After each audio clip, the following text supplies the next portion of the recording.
আল্লাহর হাবিব সাল্লাল্লাহু আলাইহি ওয়াসাল্লাম বলেছেন যে আল্লাহুম্মা বারিক লানা ফি রজব ওয়া শাবান।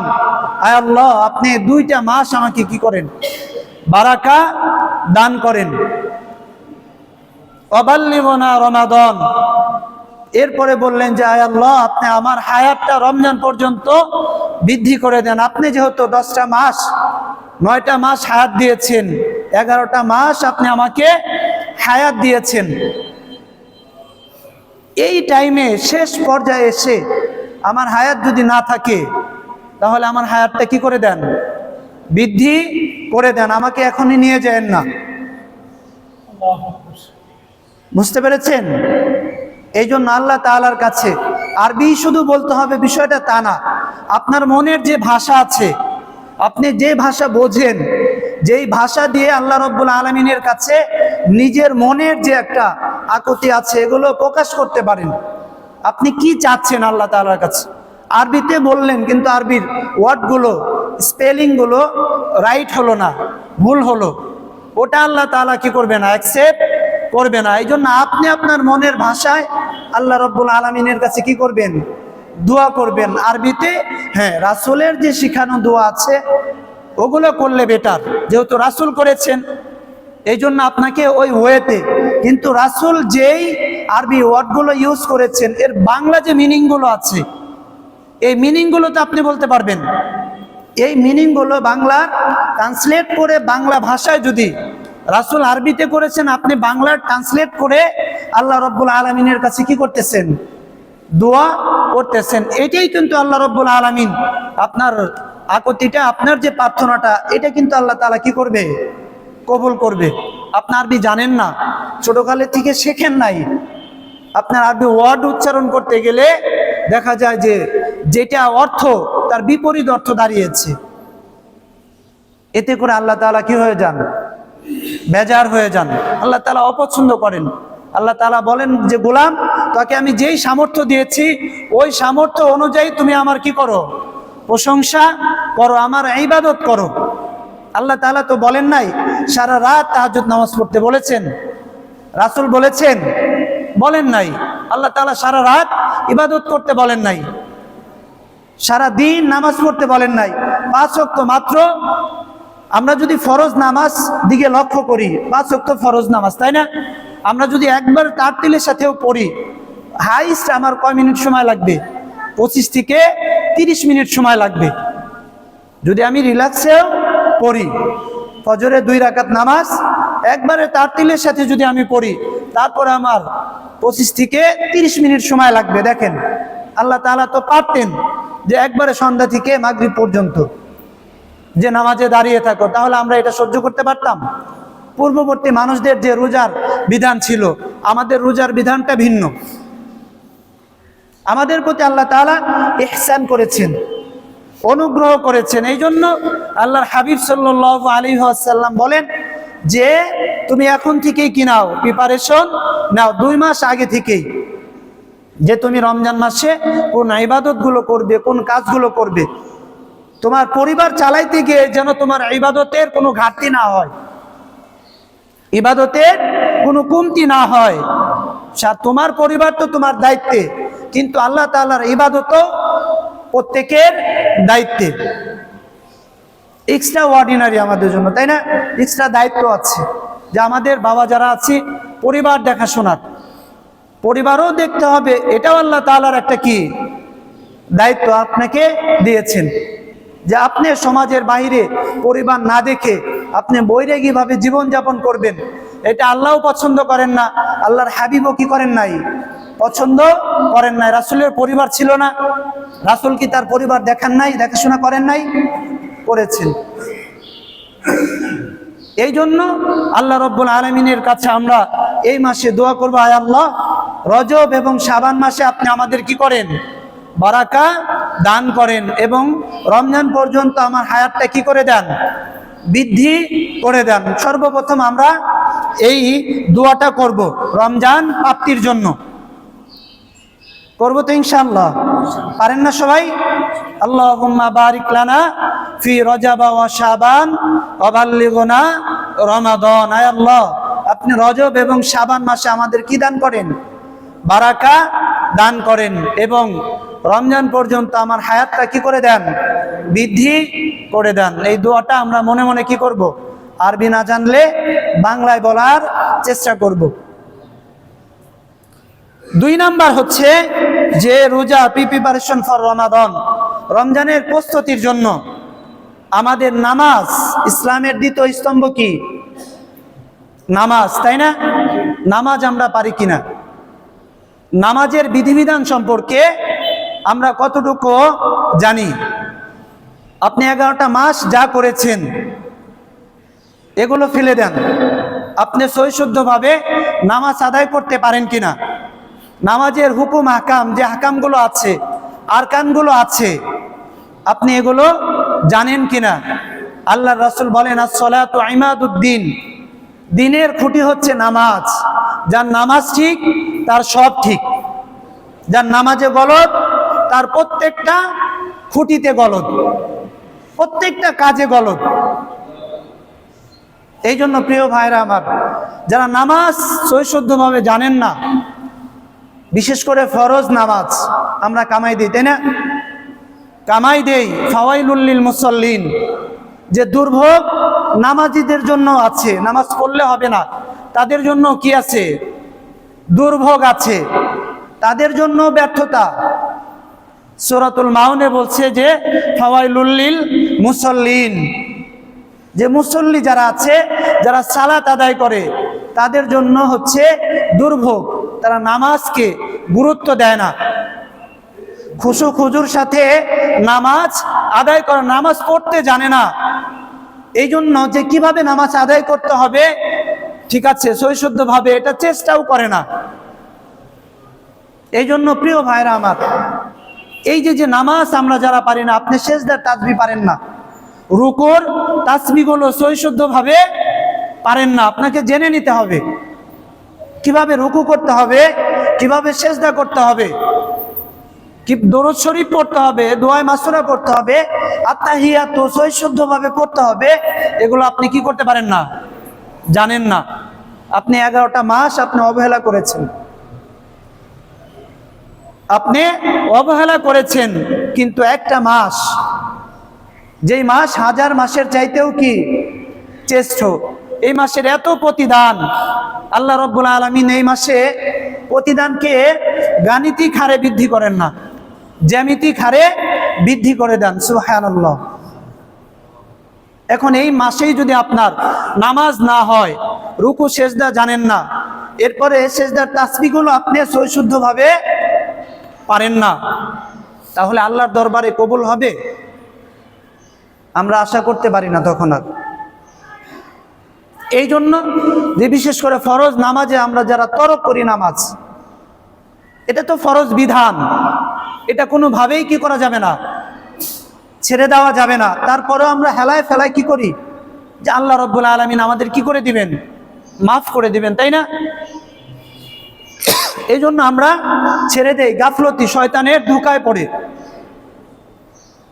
কিন্তু সামনে রমজান মাসে যেন আমাদের কোনোভাবেই যেন ফরজ নামাজ আমাদের জীবন থেকে ছুটে না যায়, এটা আমাদের পণ করতে হবে, প্রতিজ্ঞা করতে হবে যে ফরজ নামাজ যেভাবে হোক, এনি হাও, আমরা যেন আমাদের জীবন থেকে ফরজ নামাজকে হারিয়ে না ফেলি। সাহাবারা এই যে ফাওয়াইলুল লিল মুসাল্লিন, মুফাসসিরগণ বলেন, যারা এইটার ব্যাপারে মুফাসসির যারা আছেন, তারা বলেন যে নারা নামাজ পড়ে না, এই আয়াতটা তাদের ব্যাপারে নাজিল হয় নাই। যারা নামাজ ছেড়ে দেয় তারা তো অন্য হিসাব, মানে মুসলমানই থাকে না। মান তারাকাস সালাতা ফাকাদ কাফারা, রাসূলের ভাষ্য হচ্ছে যে নামাজ ছেড়ে দিল সে কাফের হয়ে গেল। এই মুসল্লি তাহলে দুর্ভোগ কাদের জন্য? যারা বলে নামাজের ফজরের যে ওয়াক্ত আছে, ফরজ নামাজের যে ওয়াক্ত আছে, এই ওয়াক্তের প্রতি তারা গুরুত্ব দেয় না। মুনাফিকের আলামত হচ্ছে ওয়াক্তের পরে নামাজ পড়া, জাস্ট টাইমে তারা নামাজ পড়তো না, তারা পরে নামাজ পড়তো। এই যারা সময়কে নামাজের টাইমকে গুরুত্ব দেয় না, তাদের ব্যাপারে অধিকাংশ মুফাসসির বলেছেন যে তারা হচ্ছে ফাওয়াইলুল লিল মুসাল্লিন, যে তাদের জন্য নামাজটা দুর্ভোগের কারণ হবে। যে নামাজ যারা পড়ে না তাদের কথা তো ভিন্ন কথা, যারা নামাজ পড়ে তাদের জন্য দুর্ভোগ, যে তারা সময় মতো নামাজ পড়ে না, অথবা খুশু খুজুর সাথে যে নামাজ পড়ার কথা ছিল এই খুশু খুজুর সাথে তারা কি করে না, নামাজ পড়ে না। নামাজে দাঁড়িয়েছে ঠিকই, তার নামাজে কোনো মন থাকে না, মন নেই, যত কাজ আছে সে নামাজে দাঁড়িয়ে কি করে, হিসাব করতেছে। এই তাদের কথা এখানে অধিকাংশ মুফাসসির বলেছেন যে ফাওয়াইলুল লিল মুসাল্লিন, এই দুর্ভোগটা তাদের জন্য। অথচ আল্লাহ রাসূল সাল্লাল্লাহু আলাইহি ওয়াসাল্লাম বলেন আস-সালাতু মিরাজুল মুমিনিন, নামাজ হচ্ছে মুমিনদের জন্য মেরাজ স্বরূপ। সুবহানাল্লাহ। আপনি এমন ভাবে নামাজে দাঁড়াবেন যাতে করে আল্লাহ রাব্বুল আলামিনকে আপনি কি করেন, দেখতে পান। আনতা আবুদাল্লাহ কাআন্নাকা তারা ফা ইন লাম তাকুন তারাহু ফা ইন্নাহু ইয়ারা। আপনি এমন ভাবে নামাজে দাঁড়ান যাতে করে আপনি আল্লাহ রাব্বুল আলামিনকে দেখতে পাচ্ছেন। সুবহানাল্লাহ। আর যদি এটাও না হয়, আপনি যদি নাও দেখতে পান, এটা মনে মনে সংকল্প করেন যে আল্লাহ রাব্বুল আলামিন আমাকে দেখছেন। ভয়ের সাথে দাঁড়াইতে হবে, খুশু খুজুর সাথে দাঁড়াইতে হবে। নামাজে আসলাম, হাজিরা দেওয়ার কথা দিয়ে গেলাম, বিষয়টা তা না। এখানে অনেক দায়িত্ব আছে। নামাজের যে বিধানগুলো আছে আপনাকে যথাযথভাবে আদায় করতে হবে। আপনি জানেন না, সারাটা জীবন যদি বলেন যে আমি জানি না, তাহলে আল্লাহ মাফ করবে? আপনার সময় আছে, আল্লাহ রাব্বুল আলামিন আপনার হায়াত দিয়েছেন, আপনি শিখবেন। কিভাবে শিখবেন এটা আপনার দায়িত্ব। আপনার বাবা যদি আপনাকে শিখাইতো তাহলে আপনি ব্যর্থ হতেন না। আপনার বাবা আপনাকে শিখায় নাই তাই বলে কি আপনি ব্যর্থ হয়ে যাবেন? বিষয়টা যেন এমন না হয়। ছোটকালে বাবা মা শিখায় নাই এই জন্য বলে আপনি ব্যর্থ হবেন না। আপনার বয়স হয়ে গেছে তাতে কি আছে, আপনি চেষ্টা করেন। ইমাম সাহেবের কাছে পারেন, মুয়াজ্জিন সাহেবের কাছে পারেন, বা পাশে যদি কোনো আপনার পরিচিত কোনো আলেম থাকে যারা সহিশুদ্ধভাবে জানে, আপনি তাদের কাছে একটু সময় দেন, তাদের কাছে যান, এগুলো একটু শিখেন, আপনি একনিষ্ঠভাবে নামাজ আদায় করেন। আপনার সময় শেষ হয়ে গেলে, ডেথ হয়ে গেলে আপনি কি আর পাবেন? সময় পাবেন? বলেন, আল্লাহ তাআলাকে আপনাকে সময় দেবে? বলবে যে ঠিক আছে তোমার বয়স হয়ে গেছে, আমি তোমাকে আরো সময় দিলাম? আপনার নির্দিষ্ট টাইমের পরে আল্লাহ রাব্বুল আলামিন আপনাকে কি দিবে না, আর সময় দিবে না। এই জন্য সামনে আপকামিং রমাদানের জন্য আমাদের কেয়ারফুল থাকতে হবে। আপনি বিশেষ করে তারাবি নামাজ, নফল নামাজ, ওয়াজিব নামাজগুলো আমরা পড়তে পারি কিনা। তারাবি নামাজগুলো আমরা পড়ব। এই তারাবি নামাজ পড়তে যে দোয়াগুলো আছে, যে নিয়তগুলো আছে, এগুলো জানি কিনা আমি। একটা সপ্তাহ সময় আছে, এখন থেকেই আপনি চেষ্টা করেন, পারবেন ইনশাআল্লাহ। পারবেন না ইনশাআল্লাহ? পারবেন। এই যে সেজদার তাসবিহগুলো আছে, নামাজের যে হুকুম আহকামগুলো আছে, একটু চেষ্টা করেন। অবশ্য সময় পাইলে একটা নামাজ শিক্ষার বই কিনে নেন। দেখেন বাংলা আছে, ট্রান্সলেট করা আছে না? আপনার হাতে মোবাইল আছে, আপনি শোনেন, দেখেন। আপনি যদি কয়েকজনের লেকচার শোনেন, আপনি অটোমেটিক্যালি কি করবেন, শিখতে পারবেন। কিন্তু আমরা এগুলো গুরুত্ব দেই না।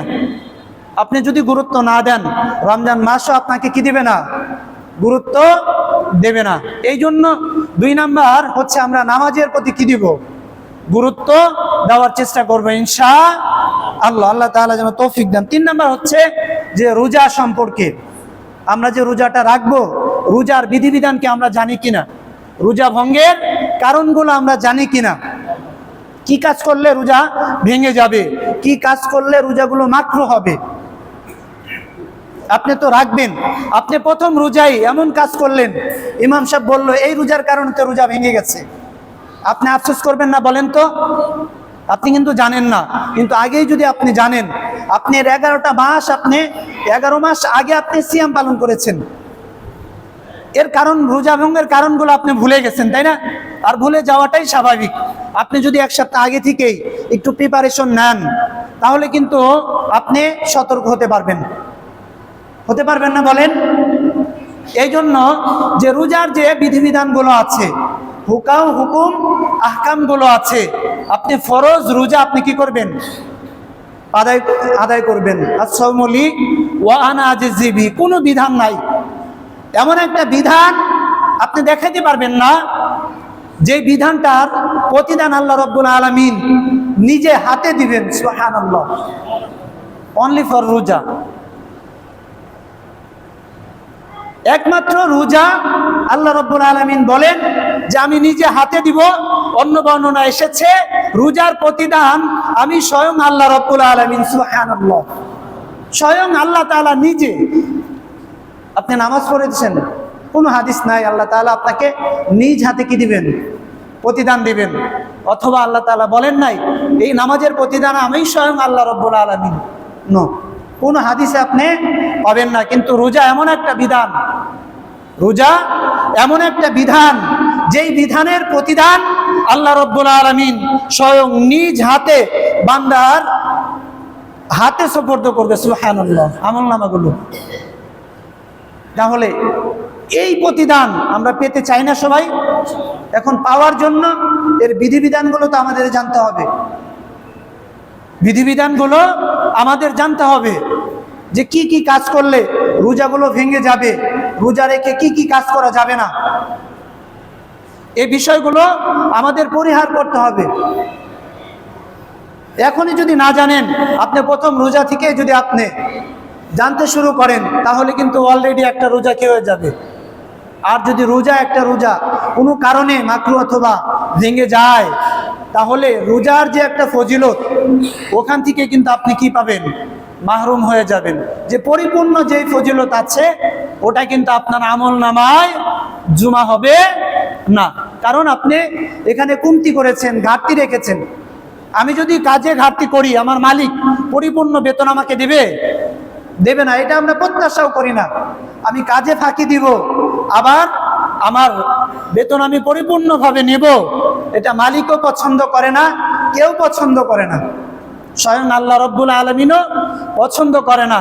এই জন্য আল্লাহ রাব্বুল আলামিন রোজার যে বিধিবিধানগুলো আছে, এই বিধিবিধানগুলো হাবিবের মাধ্যমে জানিয়ে দিয়েছেন।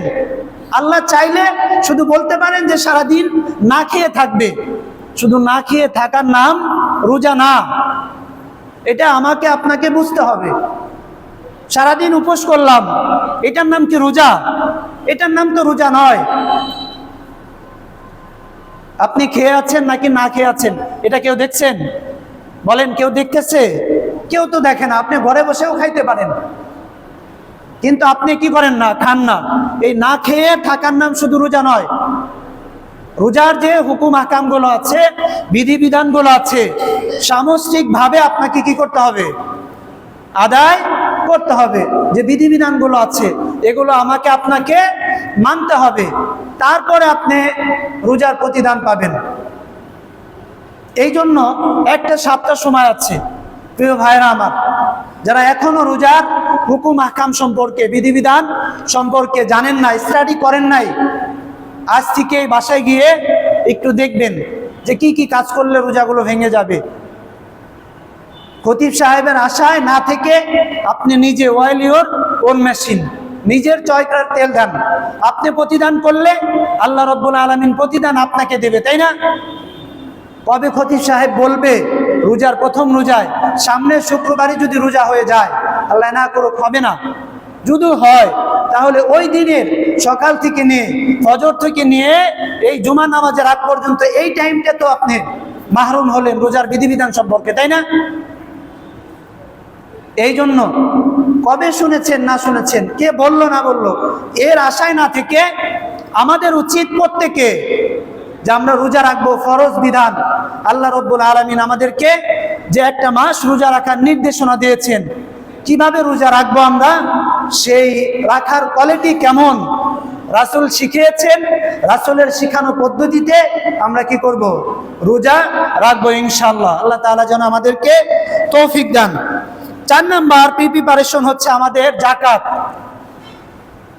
আমরা জাকাত দিতে চাই, বিশেষ করে রোজার জন্য আমরা রেখে দিই, তাই না? বলেন, আমাদের অনেকের সম্পদের জাকাত আছে। এমন মানুষ দেখবেন বাংলাদেশে যদি জাকাত সঠিক ওয়েতে, রাইট ওয়েতে আদায় করতে, আমাদের দেশে এত নিয়ামত আল্লাহ তাআলা দিয়েছেন, আমাদের খাবারের কোনো কি হতো না, অভাব হতো না। কিন্তু আমরা পুঁজিবাদী অর্থ ব্যবস্থা ফলো করি। এই যে ইন্ডাস্ট্রিগুলো দেখেন, যা দেখবেন তারা পরিপূর্ণভাবে কি করে না, জাকাত আদায় দেয় না। ইন্ডাস্ট্রির মালিক এগুলো জাকাতের আওতাভুক্ত, কিন্তু তারা সঠিকভাবে কি দেয় না, জাকাত দেয় না। সারা বছর তো দেয়ই না, সারা বছর জমা করে রেখে রোজার মাসের জন্য, রমজান মাসের জন্য তারা রেখে দেয়। জানে যে রমজান মাসে যাকে 1 টাকা দান করলে 70 গুণ, তাই না? আবার কোনো বর্ণনা এসেছে 700 গুণ প্রতিদান পাওয়া যায়।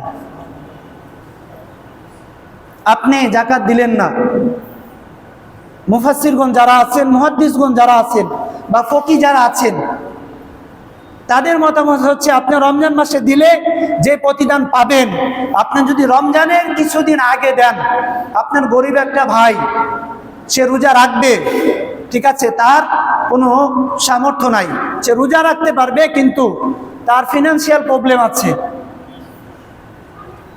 এই ফিনান্সিয়াল সাপোর্ট দিতে গিয়ে তার রোজার কি ঘটবে, ব্যাঘাত ঘটতে পারে, সে রিল্যাক্সে রোজাটা রাখতে পারবে না। আপনি যদি তার দিকে তাকিয়ে আপনি যদি 1 সপ্তাহ আগেও দিয়ে দেন জাকাতের অর্থটা আপনার ভাইকে, প্রতিবেশী যারা আছে, প্রতিবেশী যারা আছে, যে আল্লাহ তাআলা রমজান মাসে যেই প্রতিদান দিবেন এর চাইতে কোনো অংশে কম দিবেন না, কোনো অংশে কম দিবেন না। অথবা আপনি যদি পারেন প্রথম রমজান, দ্বিতীয় রমজানে আপনি কি করবেন, জাকাত দিয়ে দিবেন। আপনি শেষের দিকে যা দিবেন, বিষয়টা যেন এমন না হয়। জাকাতের হকদার কারা? যারা গরিব আছে, তাই না? জাকাতের খাতগুলো আছে, আপনার প্রতিবেশী যারা আছে তাদেরকে দিবেন। প্রতিবেশীর ভিতরে যারা জাকাতের হকদার, এদেরকে আগে আপনি কি করবেন, দিয়ে দিবেন। আপনি দেখতেছেন দিতেও সহজ। আপনি যদি এখন এখান থেকে রংপুর একজন দরিদ্র মানুষকে জাকাত দিতে যান, সময় লাগবে না?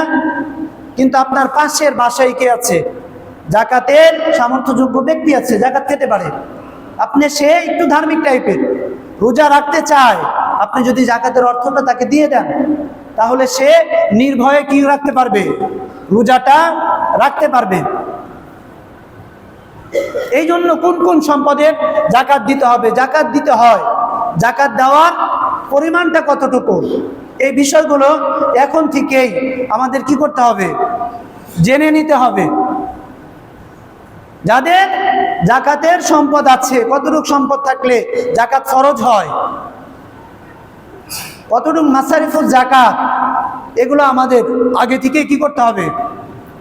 1 সপ্তাহ আছে, এখনই বাসায় গিয়ে, আজকেই বাসায় গিয়ে আপনি কি করে নেন, হিসাব নিকাশ করে নেন যে আমি রমজানের আগে হোক বা রমজানের শুরুতেই আমি জাকাতের অর্থটা আমি আমার গরিব ভাইদেরকে কি করব, দিয়ে দিব।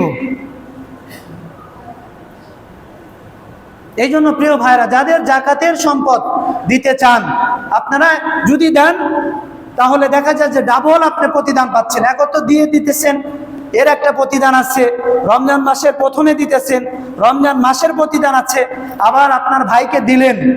আপনি যদি রোজার শেষে দেন তাহলে এটা দিয়ে সে রোজা রাখতে তার সুবিধা হবে, হবে না। যে কষ্ট এটা তো হয়েই গেছে, যদি শুরুতে দেন এই অর্থটা পেলে সে একটু নির্ভয়ে রোজাটা রাখতে পারবে, তার আর কোনো টেনশন থাকবে না ফ্যামিলি নিয়ে।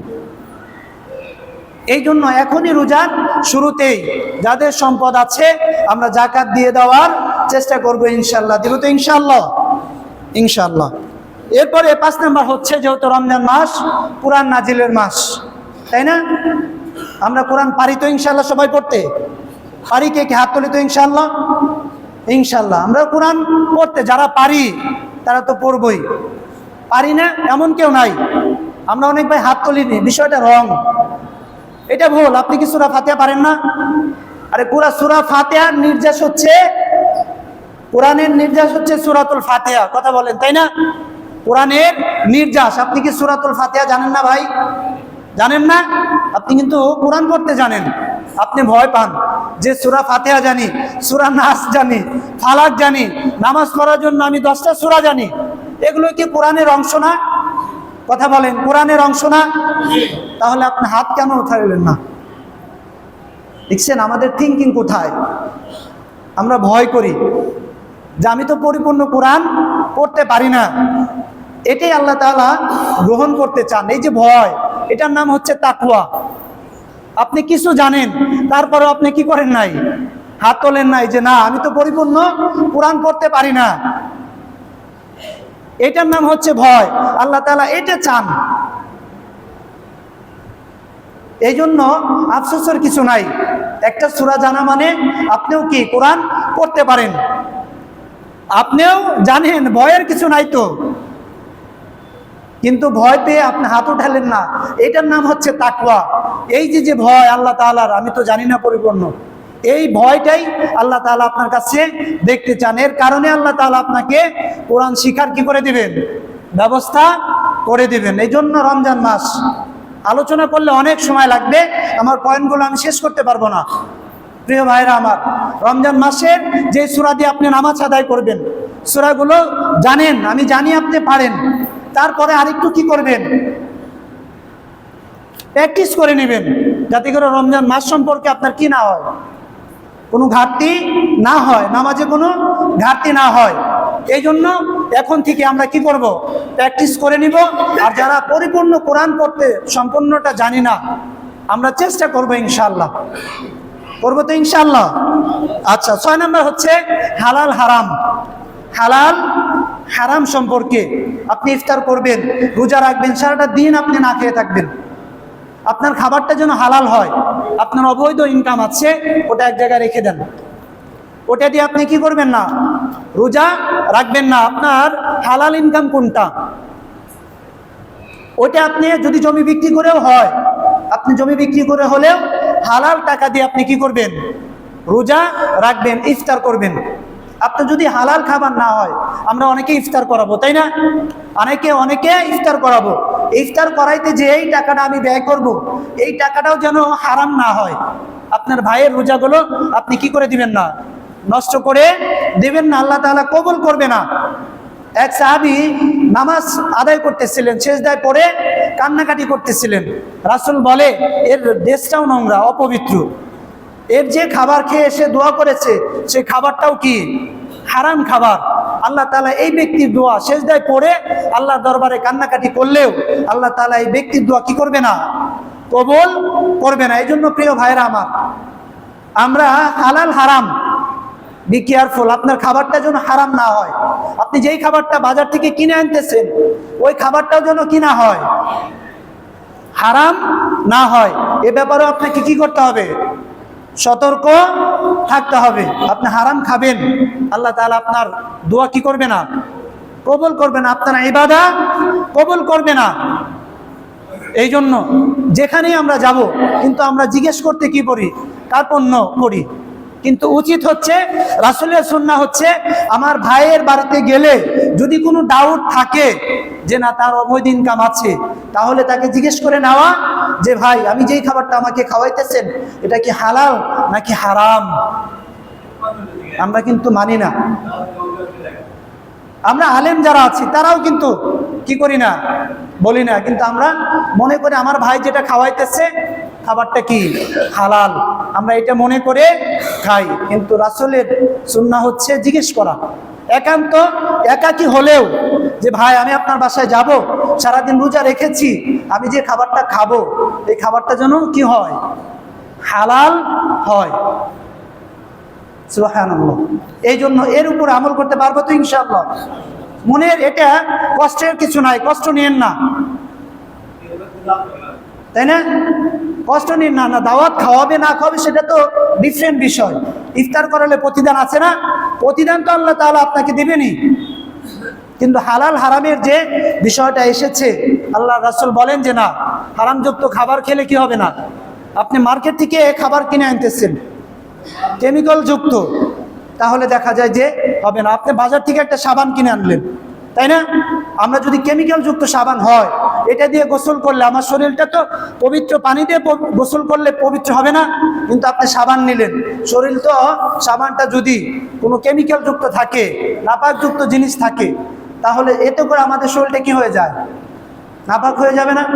এই জন্য সাবানের গায়ে দেখবেন লেখা আছে, লেখাযুক্ত সাবানগুলো আমরা কি করব? ব্যবহার করার চেষ্টা করবো ইনশাআল্লাহ। এরপরে 7 নাম্বার হচ্ছে দান সাদকা করা। এটা তো একটা কমন বিষয়। আমরা 11 মাস দান করেছি, সামনে রমজান মাস, আরো বেশি বেশি দান করার চেষ্টা করব। তবে দানের ক্ষেত্রে যে আমার প্রতিবেশী যারা আছে, আমার সাইটে গরিব মানুষ যারা আছে, তাদেরকে দান করবে। এতে করে দুইটা আপনি প্রতিদান পাবেন। এক তো আপনার প্রতিবেশীর হক আদায় করলেন, প্রতিবেশীর যে হক আছে এটা আদায় করলেন, দ্বিতীয়টা আপনি দানের ফজিলত পেয়ে যাবেন। যে দূরে যারা আছে তাদেরকে, বিষয়টা তা না, আপনার নিকট আত্মীয় যারা আছে গরিব, আপনি তাদেরকে কি করবেন? দান করবেন। এই রমজান মাস আসতেছে, আমরা দানের ব্যাপারে কি থাকবো? সতর্ক থাকার চেষ্টা করবো। 8 নাম্বার হচ্ছে নফস। আমরা আমাদের নফসকে নিয়ন্ত্রণ করব। আল্লাহ তাআলা কিন্তু শয়তানকে আবদ্ধ করে রেখেছেন, তাই না? রমজান মাসে আবদ্ধ করে রাখবেন। 11 মাস শয়তান আমাদের নফসকে নিয়ন্ত্রণ করে, আমাদের নফসকে নিয়ন্ত্রণ করে 11টা মাস। আর একটা মাস আমরা আমাদের নফসকে নিয়ন্ত্রণ করব। কারণ শয়তান আল্লাহ তাআলা কি করে দিয়েছেন? শৃঙ্খলা বদ্ধ করে দিয়েছেন, শিকল দিয়ে বেঁধে রেখে দিয়েছেন। কিন্তু আপনি যদি নফসের গোলামি করেন, নফস চায় যে আমাদের হাতে ডিভাইস আছে, একটু ফেসবুক দেখি, ইউটিউব দেখি, তাহলে কিন্তু আপনি নফসের গোলামি করলেন। এমনটা জানি না হয়। আপনি সময় পেয়েছেন, আপনি মসজিদে আসবেন, মসজিদে এসে সময় আপনি ব্যয় করেন। আপনি দোকানে গিয়ে গল্প গুজব না করে, অবসর সময় না করে, আমরা মসজিদ কেন্দ্রিক কি করব? ইবাদত করার চেষ্টা করব। যে রমজান মাস আমি অবসর সময় পাইলেই আপনি মসজিদে আসবেন। এতে করে আপনার গুনাহ থেকে আপনি বাঁচতে পারবেন না ইনশাআল্লাহ? যে মসজিদ কেন্দ্রিক আমরা কি করব? ইবাদত করব। রাসূল করেছেন, সাহাবীরা করেছেন। পরিবারে যারা আছে, মা বোন যারা আছে, তাদেরকে তো বলবেনই যে তোমরা ঘর কেন্দ্রিক ইবাদত করো। আর পুরুষ যারা আছে তারা মসজিদ। আমাদের মা বোনগুলো মার্কেট কেন্দ্রিক ইবাদত করতে চায়। রমজান মাস আসলেই তাদের মার্কেট কেনাকাটার হিরিক পড়ে যায়, তাই না? সামনে ঈদ আছে, এই মার্কেট কেন্দ্রিক জানি তাদের ইবাদত না হয়, মার্কেট কেন্দ্রিক যেন রমজান মাসে তাদের ইবাদত না হয়। রমজানের আগেই যেন তাদের যত মার্কেট আছে সব শেষ হয়, এবং আপনারা আমার ইবাদতটা যেন মসজিদ কেন্দ্রিক হয়। আমরা সময় পাইলেই আমরা কোথায় আসব? মসজিদে এসে অন্তত আল্লাহ তাআলার কাছে কান্নাকাটি তো করতে পারবো, মাফ করে দেন আল্লাহ। এরপরে যে আমলটা করব, যে আমরা যে ইবাদত করি না কেন, রাসূলের সুন্নাহ তরিকা অনুযায়ী করব। কি অনুযায়ী? রাসূলের সুন্নাহ অনুযায়ী করার চেষ্টা করব। রাসূলের সুন্নাহ অনুযায়ী করার চেষ্টা করব। রাসূলের সুন্নাহ অনুযায়ী যদি আপনি পড়েন, তাহলে আপনি রাসূলের সাথে কোথায় থাকতে পারবেন? জান্নাতে থাকতে পারবেন। রাসূলের ভাষ্য হচ্ছে, মান আহাব্বা সুন্নতি ফাকাদ আহাব্বানি ওয়া মান আহাব্বানি কানা মাই ফিল জান্নাহ। যে আমার সুন্নাহকে ভালোবাসলো, যে আমার সুন্নাহকে ভালোবাসলো, সে আমি রাসূলকে ভালোবাসলো। আর যে আমি রাসূলকে মহব্বত করলো, ভালোবাসলো, সে আমার সাথে জান্নাতে থাকবে। সুবহানাল্লাহ।